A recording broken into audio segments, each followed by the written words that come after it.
Welcome back, guys. Sorry about that. Had a little family emergency we had to take care of.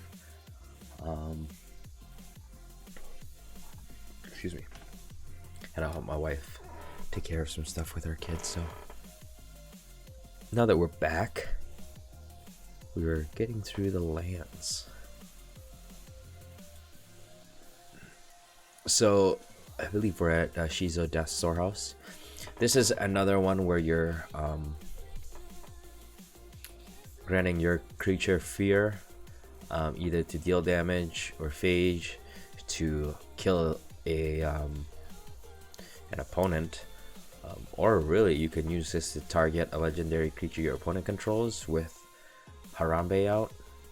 Kind of take that out. You have your swamps for obvious reasons to synergize with Cabal Coffers, your Temple of the False Gods to accelerate your mana here. I have kind of mixed feelings about this. You need to have 5 or more lands to be able to take advantage of that. So I don't know, mixed feelings.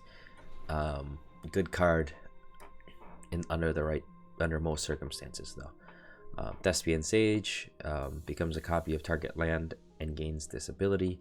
So really what you're able to do is copy something like a Cabal Coffers and replicate that, right? Urborg, there's 2 Urborgs, and actually I was considering about getting the other one, which would essentially make everything a swamp in addition to its land type. But this one, the original Urborg, taps for black mana, but I can actually tap this to remove First Strike or Swamp Walk from any creature. Now the way this rules with Harambe is I can target any creature really and just destroy it. Doesn't matter if they don't have First Strike or Swamp Walk. I can attempt to remove it, and as that target takes effect, it triggers Horobi, aka Harambe. Let's get to our enchantments real quick. Burn through, animate dead, graveyard animation. We have Black Market. Whenever a creature dies, it gets a charge counter. This generates mana during each of my main phases for each charge counter on here. Dothy Embrace. Tap 2 to give a creature shadow. This is an enchantment that obviously acts as a source of death with Horobi out. Glistening Oil. This is one that can work a couple ways. So really, if you infect your creature and your creature deals 10 or more damage to a player, they lose, just because of the poison tokens. It also gives, if you infect your opponent's creature, it could accumulate these -1/-1 counters on indestructible creatures, and this is one way of killing them.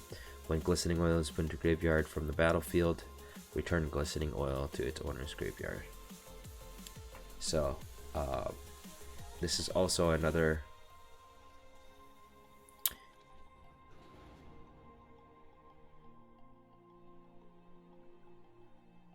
I wonder if you get that back if you target a creature, Horobi kills it, and it goes in the graveyard. Technically it never made it into play. I think the target it does then gets destroyed.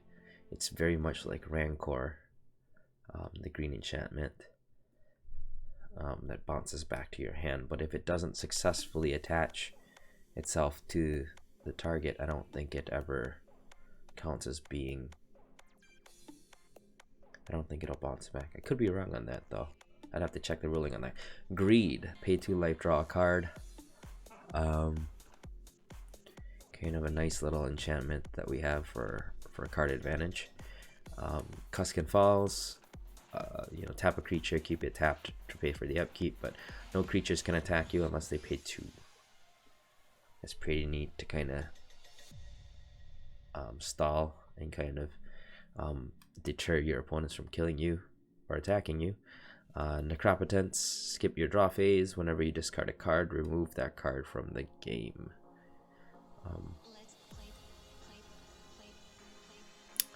Extremely good card, especially, you know, one land that I was thinking about getting was, what was the land that gives you unlimited, or skips your discard phase? Basically, it gives you unlimited hand size. That would synergize really well with something like Necropotence, which skips your draw phase, but allows you to pay 1 life to put it in your hand at the beginning of your discard phase.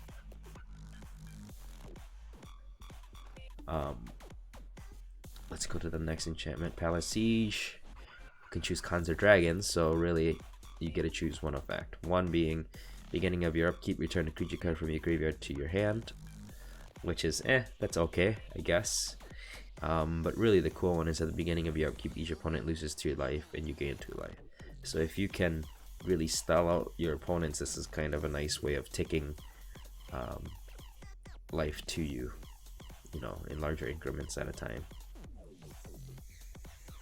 You could very well go with Khans as well, depending, you know, if for example you have a creature like Grey Merchant and you're able to constantly kill him, you can have him return and trigger that effect. So maybe Khans is the way to go.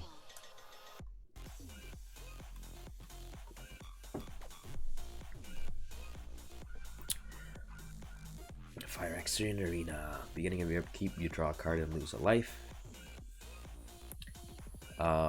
These life sack to draw cards are great if you have the life pool to support it, but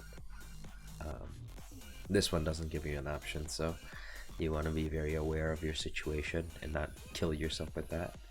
Fire Extreme Reclamation is awesome because you can essentially pay 2 life and return a creature card from your graveyard to your hand. So really you can kind of see the theme of returning creature cards from graveyards to your hand. This synergizes pretty well with cards that have effects when they come into play, right? Things like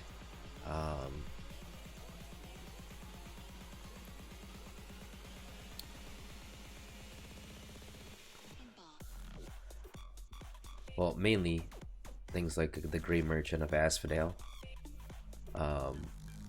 Obviously you have Runescarred Demon, but you also have things like, you know, Phage, if you need to reclaim her to give her, you know, the ability to just outright kill somebody.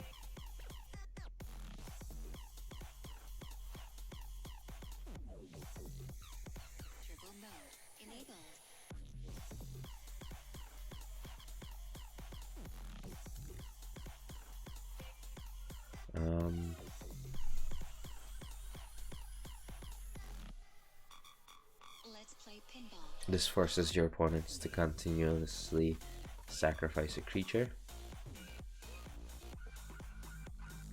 which is pretty neat. So yeah, Retribution of the Ancients, remove X/1/1 encounters from one creatures you control. Target creature gets -X. Retribution of the Ancients is amazing with Harambe, right? For 1, you're removing X/1/1 counters or giving a target creature -0/-0, but you are targeting a creature for 1 mana. That's the main thing. You have Liliana Vess as the Planeswalker. We're playing 2 here. You know, her -1 is okay, discarding a card. That's kind of helpful later on, but really, you know, allowing you to tutor and put that card on top of it, or even putting all creature cards in all graveyards under your control is awesome for her, you know, her large ability there. This one we have Obs Nixilis Reignited. His minus ability, obviously destroying target creature is cool, but really drawing a card and losing a life is also helpful. But the emblem of whenever a player draws a card, you lose 2 life, is how you could essentially just wreck somebody, right? You could really just start pinging yourself to draw a card and lose your life. But let's imagine you have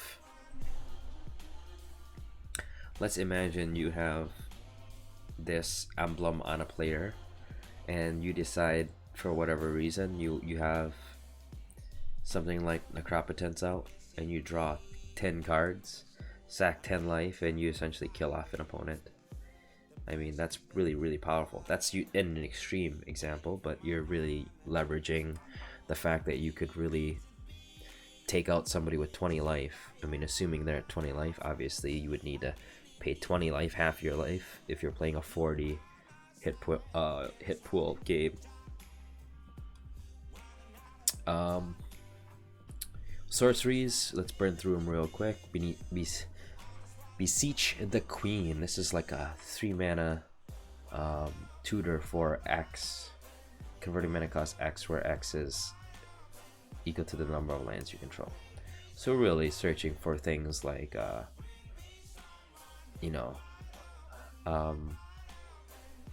what is it, Mimic Bat, and searching for Erebos, or I'm sorry, Grey Merchant of Asphodel.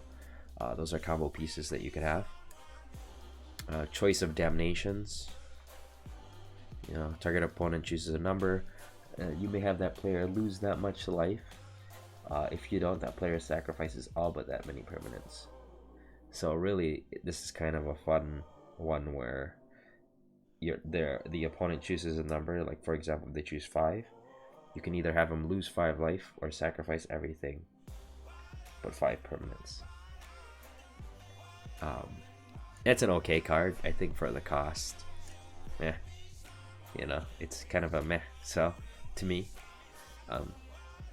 Dark Petition is really neat, just because the spell mastery allows it to become a 2 mana.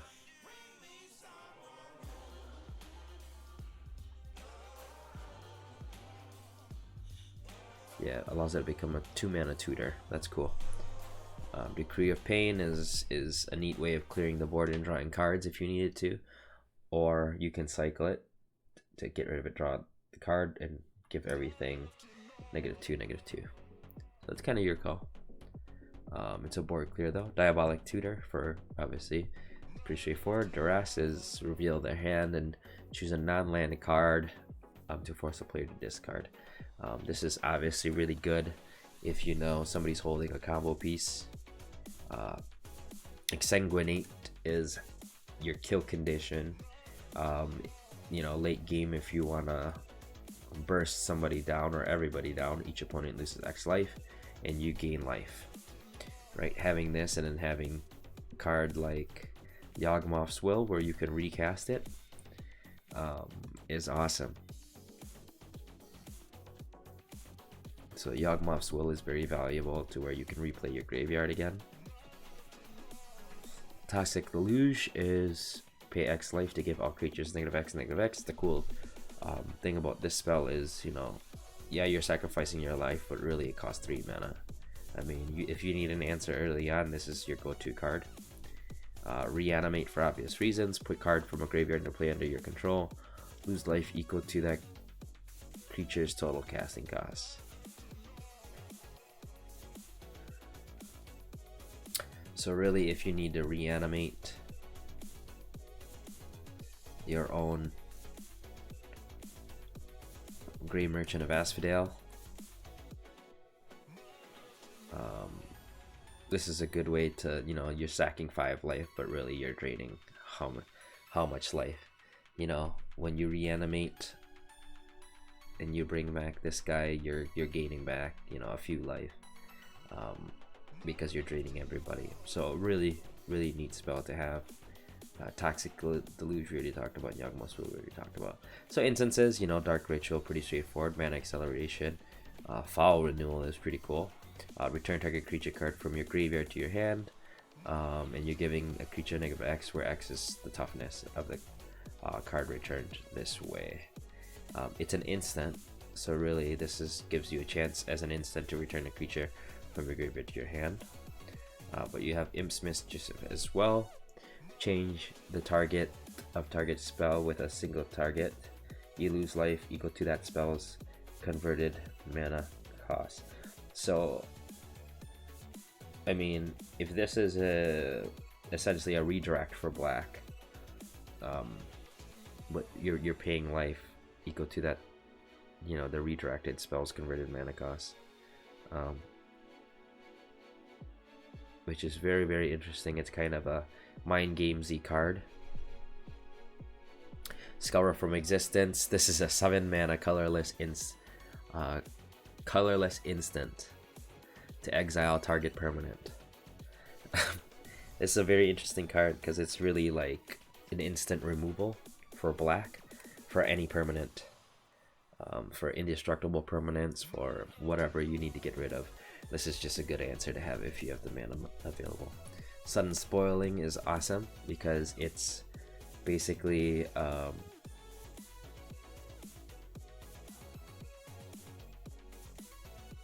they can't counter this, right? Yep, split second. If it's on the stack, they can't play cast spells or activate abilities to respond. It basically stops the stack. Into end of turn, creatures target player controls lose all abilities and have base power and toughness 0-2. Basically, this is a mass humbling of all their creatures that's uninterruptible, it seems, which is awesome. Tainted Strike, target creature gets +1/+0 and gains Infect. This